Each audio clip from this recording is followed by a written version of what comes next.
Welcome to my YouTube channel. In this video, I will show you how to show internet speed on the taskbar Windows 11 and 10 easily. Open your browser, go to this link. Download Traffic Monitor latest version.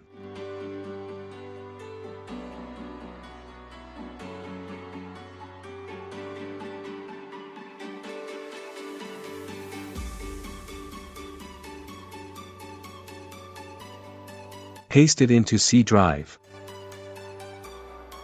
Extract file here.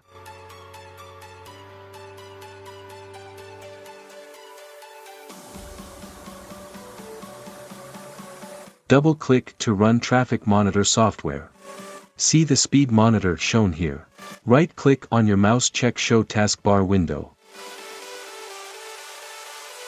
Uncheck Show Main window. Now click Option, go to General Settings.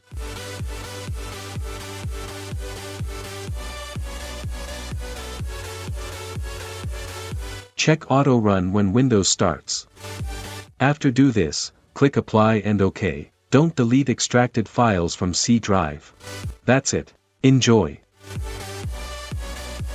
I hope you enjoyed the video. If you enjoyed the video, please like, comment, subscribe to my channel, and share my videos with your friends. Thank you.